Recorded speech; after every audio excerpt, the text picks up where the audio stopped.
After the trick left, she would come out of the bedroom and give me the money, before going into the bathroom and washing up.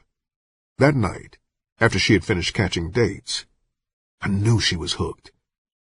Fatima had taken a whoring like a fish takes to water. Because of my concern for Jessie, I pulled Fatima up from the track before midnight. Earlier in the evening, I'd given a girl I knew from school $5 to go to Jessie and stay with her until I got home. Just like a good whore, Fatima complained that the tricks had just started to ride good, so she wasn't ready to go in. The money she had made was in the 80s, without counting the 5 I'd given away. We stopped in a Greasy Spoon restaurant and ordered 2 dinners to go. While waiting on our order, Fatima walked over to the jukebox.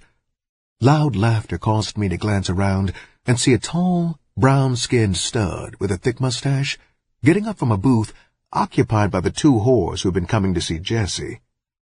I felt like exploding on top of both of them, but I curbed my anger. Walking over to the table, I stared down on them. They stared up at me, in mock surprise.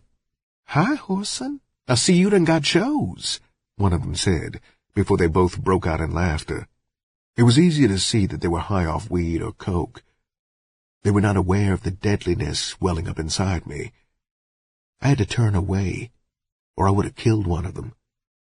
My glance went to Fatima. She was trying to pry their pimp's hand loose from my arm. A blinding rage consumed me. My control slipped completely away. Grabbing a pop bottle off a couple's table, I rushed at the tall man's back. He must have heard me coming, because he dropped her arm and turned quickly. With the full swing of my arm, I caught him square in the face. If I hadn't caught him by surprise, he probably would have killed me. He was full grown, while I was only 16. The surprise attack plus the bottle equalized the fight. I didn't give him any air. He fell back against the jukebox with his arms outstretched. I kicked him viciously between the legs. He almost turned green. As he fell forward, I grabbed a handful of processed hair with my left hand and burst the bottle with my next swing in his face. Blood and teeth spattered the floor.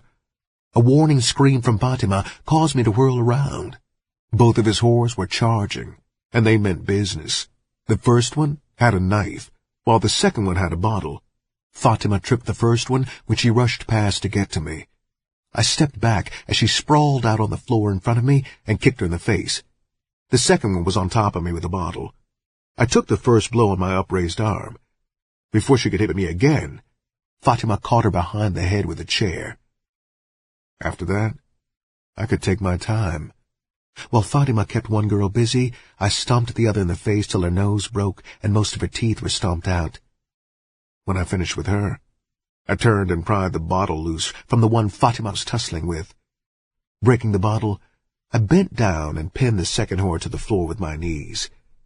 With the knowledge of what they had done to me and Jessie burning in my breast, I took the jagged edge of the bottle and cut up her face. Fatima turned as pale as death when the blood flowed. She twisted her head away and started to puke. I didn't give her time. Grabbing her arm, I hustled her out the door. Before we crossed the street, a police car squealed to a halt. When they rushed into the restaurant, I led Fatima through a gangway that ran directly to an alley. We cut across alleys and between houses until we wound up in my backyard. Dropping her hand, I led the way up the stairs. She followed me into the house like a well-trained French poodle. Just about out of breath, I sat down in a chair in the front room. I caught her staring at me with a look of horror on her face, mixed with something like admiration. Betty, the young girl I'd paid to watch Jessie, stood in the bedroom door smiling. She was a tall, thin girl with big eyes, and so knock-kneed you could pick her out in a crowd. "How is Jessie doing?" I asked quietly. "She fell asleep just before you came in, Whoreson. But your mother is so sick," she answered. Fatima spoke suddenly. "You ain't afraid somebody might bring the police, Whoreson?" I hadn't given the problem any thought. Now that she had brought it to my attention, I realized that it wouldn't take long for some informer to lead the police to my house. I had enough game about myself not to allow my woman to see me undecided. Since I really didn't know what to do, I decided to play strong. Pimping was a 24-hour job, but I meant to pimp 25. Bitch, turn that wall loose and get in the bedroom and find you a house coat. I want to hear your bathwater running in 3 minutes, plus have a sweet-smelling whore in 5. She moved like she'd been shot out of a cannon. When she came out of Jesse's room with the house coat, she was running so fast that before I could point out the bathroom, she had run into another bedroom. Before I could call her a bunch of dumb bitches, she had found the bathroom, and the sound of running water could be heard. Betty stared at me in wonder. "You always said you was going to pimp, didn't you, Whoreson?" Our eyes met. She was looking at me in a peculiar manner. "Ain't your mother gonna worry about you, Betty, if you ain't home?" She laughed harshly. "Shit, Whoreson, my mama done got drunk off that $5 and went to bed with some man somewhere. Besides, it don't make her no difference if I don't never get home. That's one less mouth for her to feed." "You mean your mama won't say nothing if I pay you to stay here and take care of Jesse?" I asked quickly. She replied bitterly, "My mother wouldn't say anything if I moved in here with you, Whoreson, except to warn me not to bring no babies back, expecting her to take care of them." There was a strange light in Betty's eye that I couldn't make out. "You wouldn't mind sleeping on the couch, would you?" I asked. She wet her lips with her tongue. Betty was staring at me the way a hungry dog watches a bone. It made me uncomfortable. There was something inflexible about her look, causing me more discomfort than I'd ever felt from a woman's stare. It seemed like an eternity before Fatima finished her bath. When she came out, I had her stretched out on the couch. Just to have something to do, I massaged her back, legs, and shoulders. She purred like a large cat under my hands, and my gentle kisses on certain parts of her body.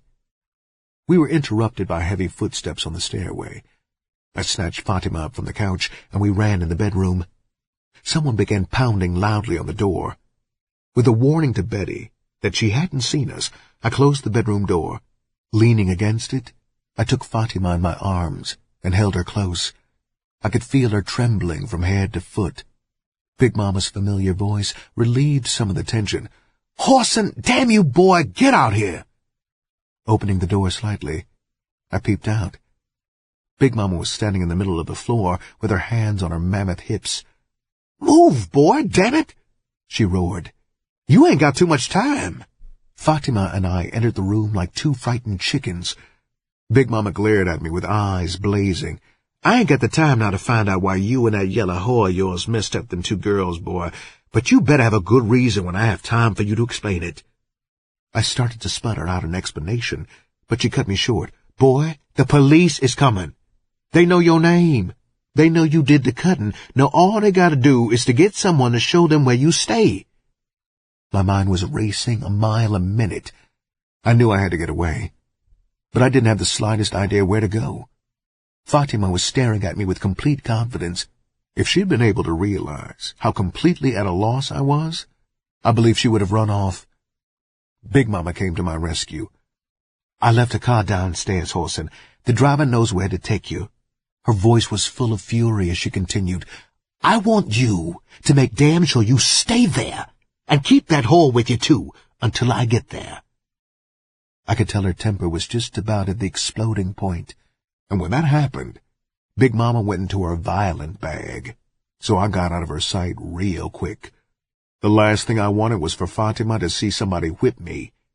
With a few clothes tossed together, I stopped in the bedroom and spoke with Jessie for a moment, then departed, not aware that it would be the last time I'd see my mother alive.